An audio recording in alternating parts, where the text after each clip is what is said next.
Waalaikumsalam warahmatullahi Semuanya selamat datang ya semuanya di museum kami, Museum Al-Quran. Insya Allah di dalam sini nanti kita akan melalui beberapa ruangan. Kita akan berjelajah dengan itu semua yang mungkin dahulu sudah kita pelajari sebetulnya. Apa itu? Itu adalah turunnya wahyu Al-Quran kepada Nabi Muhammad Sallallahu Alaihi Wasallam. Bermula dari wahyu pertama, kemudian juga bagaimana tercipta mushaf pertama di muka bumi, kemudian perkembangan penulisan Quran dari zaman ke zaman sampai hari kita sekarang dengan mudahnya membaca Al-Quran. Dan di akhir nanti juga kita akan melihat berbagai kecantikan kaligrafi Al-Quran. Bermula dari yang modern-modern sampai yang tradisional, semuanya insya Allah kita akan lihat semuanya. Bermula dari yang sebelah sini kita mulai, ini kita bisa lihat replika tempat yang menjadi pilihannya Rasul untuk beliau beriktikaf berdiam diri di dalam. Apa saja yang beliau lakukan di sana? Beliau fokus beribadah, berzikir, bertafakur kepada Allah Subhanahu wa taala, dan yang paling penting selain itu adalah untuk melepaskan diri dari kebodohan orang jahiliyah yang ada di bawah bukit. Akhirnya sampailah tiba suatu malam yang sunyi sangat semasa itu. Sunyi, tidak ada seorang pun yang menemani beliau. Tidak ada seorang pun. Kemudian apa yang terjadi setelah itu? Tiba-tiba saja beliau merasakan ada yang bergerak dari dalam gua. Rupanya apa yang bergerak itu? Itu adalah kedatangannya malaikat Jibril kepadanya untuk menyampaikan wahyu pertama Al-Quran. Dan tentu sudah tahu semua ya, wahyu pertama itu apa yang turun? Iqra, betul, atau 5 ayat awal surat Al-Alaq. Nah setelah turun wahyu pertama tadi masih terus berlanjut penurunan Al-Quran surat atau ayat yang lain selama berapa tahun? Mungkin ada yang tahu? 22 tahun, 2 bulan, 2 minggu, 22 hari. Masya Allah. Ya betul, ada pendapat yang menyampaikan ya 22 tahun, 2 bulan, 2 minggu, 22 hari. Ada juga yang menggenapkan semuanya menjadi 23 hari. Tapi intinya selama itu penurunan Al-Quran dia terbagi menjadi 2 periode. Ya, yang pertama Makkiyah, yang kedua Madaniyah. Apa perbedaan antara kedua ini? Kenapa akhirnya bisa dipisahkan? Padahal kan semuanya Quran. Kenapa tidak disamakan saja semuanya? Apa yang membedakan antara kedua ini? Sebelum dan sesudah Nabi Hijrah. Betul sekali. Inilah dia jawaban yang paling tepat. Ya, jarang-jarang orang dengan jawaban yang benar ini ya. Karena kebanyakan yang menjawab adalah Makkiyah itu turun di Mekah, Madaniyah di Madinah. Dan itu bukan jawaban yang paling tepat. Karena apa? Ternyata ada wahyu yang dia Madaniyah tapi turunnya di Mekah. Ada yang Makkiyah tapi turun di Madinah. Jadi jawaban yang paling tepat itu adalah yang tadi. Makkiyah itu wahyu yang turun semuanya sebelum Nabi Muhammad berhijrah ke Madinah. Jadi artinya beliau masih mukim di Mekah. Jadi baik itu wahyunya turun di Thaif, di Jeddah atau di Madinah sekalipun tetap dia Makkiyah. Dan yang Madaniyah maka itu setelahnya. Walaupun turunnya di Mekah tetap dinamakannya Madaniyah karena sudah berhijrah dan mukim di Madinah. Contoh ayatnya apa? Al-yauma akmaltu lakum dinakum. Itu ayat adalah Madaniyah tapi turunnya di Mekah. Ya, karena semasa itu Fathu Mekah dan Nabi Muhammad sudah berhijrah ke Madinah. Nah, kita lanjut yang tadi, yang 30 juz ini sudah turun selama yang tadi 22 tahun lebih atau 23 tahun. Kemudian Rasul sampaikan semuanya kepada para sahabat. Kemudian apa upaya dari para sahabat menjaga itu semua? Apakah mereka hanya mempelajari saja atau juga mereka menghafalkan dan menuliskan semua? Menghafalkan dan menuliskan juga. Dan inilah dia yang ingin kita lihat di ruang berikutnya. Mari kita sekarang berpindah, silakan.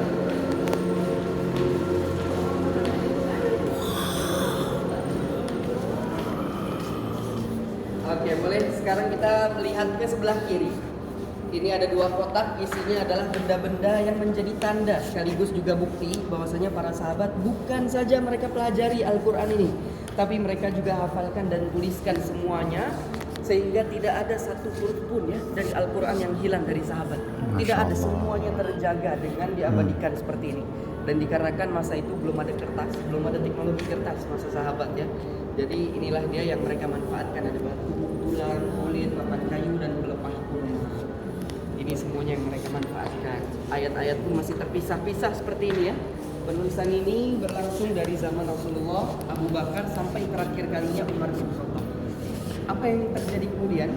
pada zaman Utsman bin Affan semua tulisan ini ditulis ulang kemudian digabung menjadi satu buku Al-Quran, dan itulah dia mushaf pertama yang diciptakan di muka bumi.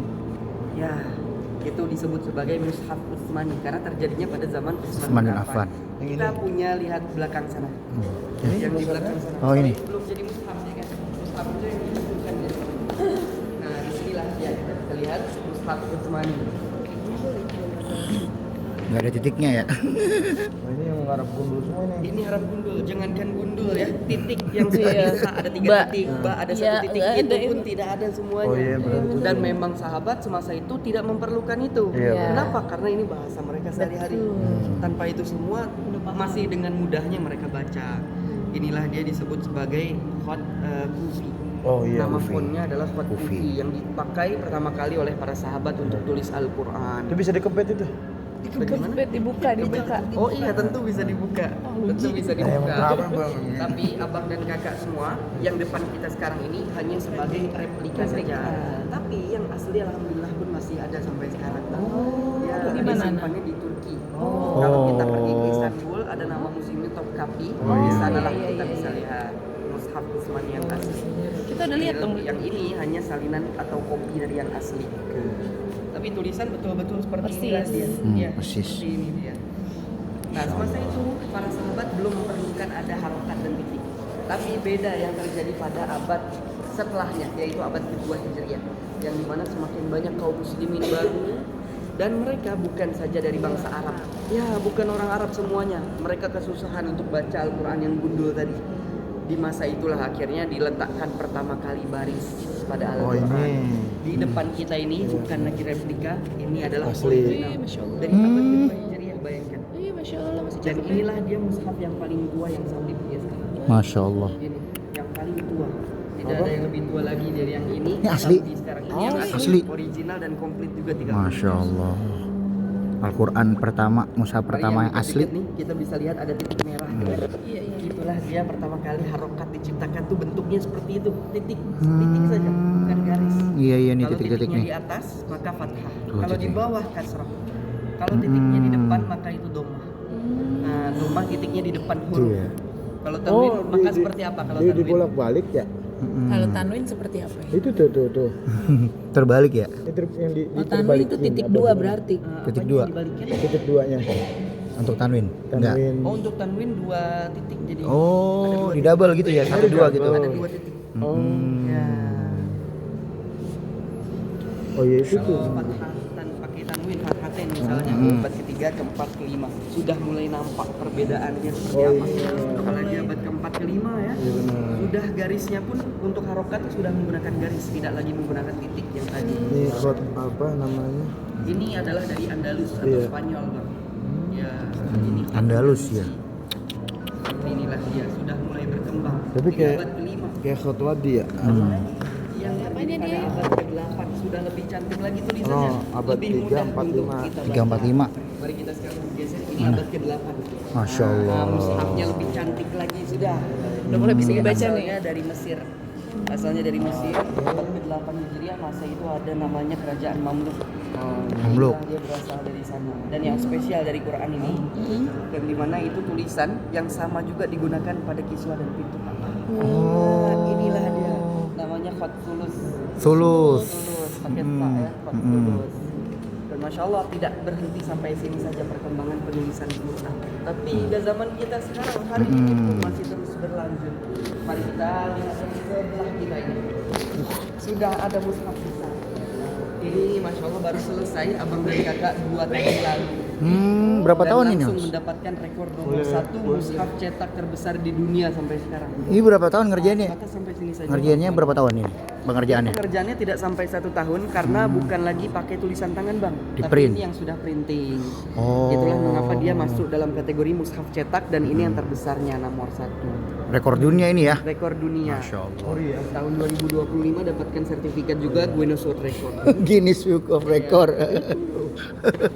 Tuh ada rekor dunia Guinness ya. Ada ya, dapatkan juga dia. Quran terbesar Ini di pun dunia. komplit Bang, 30 juz. Ini yang Masya originalnya dia. Allah. komplit 30 Berapa juz. pengerjaannya berapa tahun? 2 bulan ya apa? Nggak nyampe sebulan Tidak ya? sampai 1 tahun. Satu Tidak tahun. sampai karena ini printing Kak. Oh, Bukan dicetak. pakai tulisan tangan. Oke. Nah, di ruang berikutnya mari kita lihat bagaimana penjagaan kaum muslimin dari zaman ke zaman. Yang ini abad pertengahan, dari sekitar abad 9 sampai abad 13 Hijriah. Yang kita akan lihat di sini semuanya mushaf original. Ini Bang semuanya asli yang masih dituliskan dengan tangan manual. Kalau yang besar tadi kan sudah baru ya dengan printing. Kalau yang ini masih dengan tangan semua. Kalau yang ini dari abad ke-10 sudah ada. Ini kotak pena. Oh. Kotak pena yang untuk mereka simpan pena yang biasa mereka tuliskan Quran itu iya, disimpannya dalam ini. Jadi jangankan Quran ya yang mereka jaga, penanya pun mereka jaga. Disimpan juga. di kotak besi ya, Kotak Masya seperti Allah. ini, ada yang dari tembaga juga dari kayu. Spesial jadi. Dan abang kakak semua, di sini ada beberapa nanti yang kita akan lihat. Di situ ada warna-warna emas dan itu bukan saja warna tapi kandungannya betulan emas. Wih. Oh, ada banyak beberapa di sini pun sama seperti itu juga. Semuanya menggunakan emas asli dan inilah dia bentuk pemuliaan, pengagungan dari kaum muslimin abad pertengahan. Yang di sini di bawah kotak semua ini dalam. Ya ini emas nih ya Mas ya? Yang ini Mas, beneran emas ini. Itu juga salah satunya. Tintanya? Ini apalagi ya? Ini agak sedikit spesial juga karena ini asalnya dari Cina. Yang tulis pun orang Cina Muslim abad ke-12 Hijriah atau sekiranya 300 tahun lalu. Masya Di Allah. setiap pinggir halamannya seperti itulah dia, pakai lapisan emas. Pemisah ayat dengan ayat pun juga sama pakai emas. Ini Quran satu-satunya yang kita punya yang dipisahkan setiap juznya dijilid terpisah. Nah, Ada ini 30 ya? Itu 15 semuanya Iya, komplit iya, 30. iya.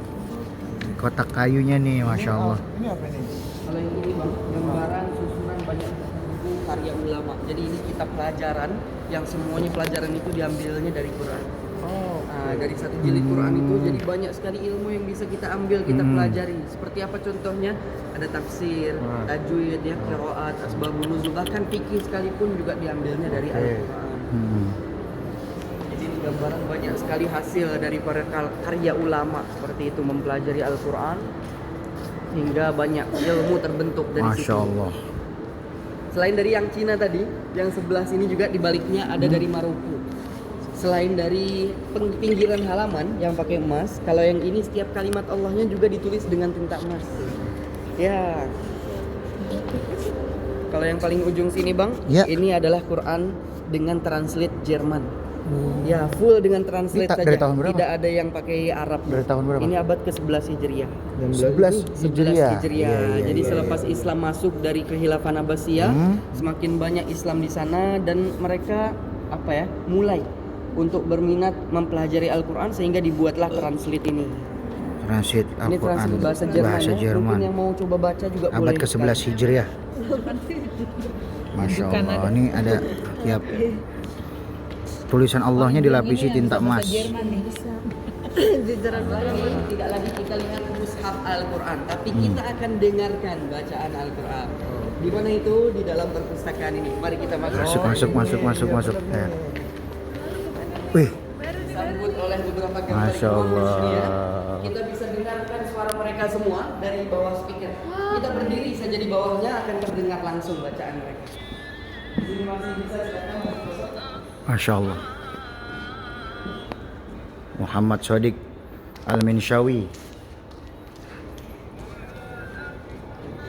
Nah ini nih Abdul Basit, Abdul Somad nih. Yang ditiru sama Muammar. Abdul Basit. Masya Allah.